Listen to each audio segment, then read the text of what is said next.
Maud hospitalisée en urgence, elle risque de perdre son bras, Chloé accusée, Demain nous appartient 14 janvier 2026 épisode 2118. Sarah fait venir Erika au commissariat pour avoir des infos sur son frère. Elle lui apprend qu'il détient le refuge des Baupins à Saint-Joachim. Il est dans la région depuis 3 ans. Erika dit qu'elle n'a plus eu de nouvelles de Basile, son frère, depuis 10 ans. Erika voit le portrait robot fait par les filles, elle dit que ce n'est pas Basile. Erika montre une photo de son frère à Sarah. Sarah pense que l'homme que les filles ont vu au gîte se fait passer pour Basile, le frère d'Erika. Judith a fait la grasse mat, elle ne travaille pas. Chloé dit que ça va, elle a géré le stress.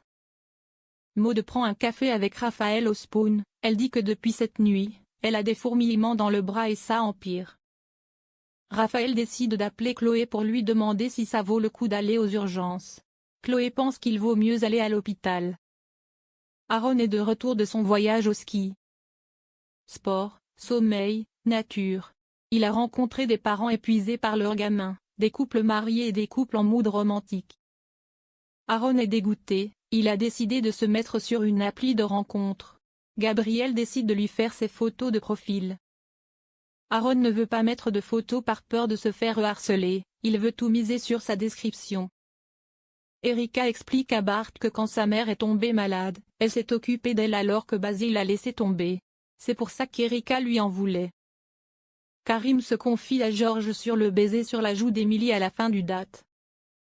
Georges se demande si c'est la friendzone.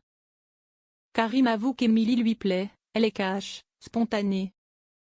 Georges dit à Karim, « J'adore nos conversations, je vis un peu par procuration. » Damien confirme que les traces de sang proches du gîte sont bien les empreintes du frère d'Erika Vidal. Celui qui se fait passer pour Basile, aucune info.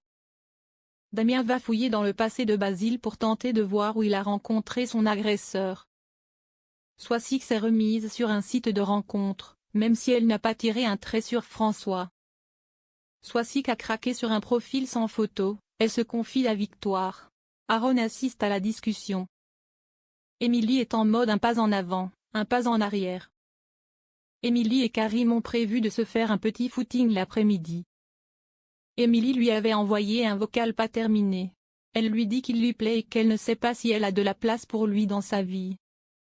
Emily veut garder le contrôle de sa vie, elle ne peut rien lui promettre.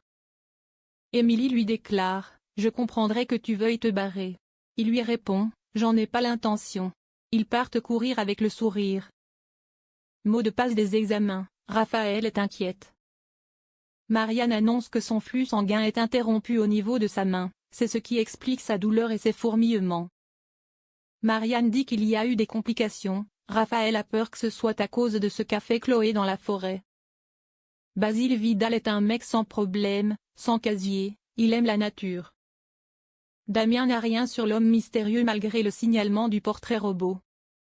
Aaron change d'avis, Gabriel décide de l'aider pour sa description et sa photo. Gabriel veut l'aider à éviter les erreurs de débutant, il doit se démarquer. Il ne doit pas parler de sa personnalité vu qu'il fait tout le temps la gueule. Gabriel juge que ce n'est pas son atout, tout comme ses passions, la caravane LOL. Sarah a repéré la moto de Basile utilisée par l'homme mystérieux. Il a été repéré près de Sète.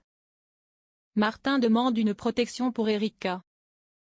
Erika reçoit un appel inconnu alors qu'elle est avec Bart.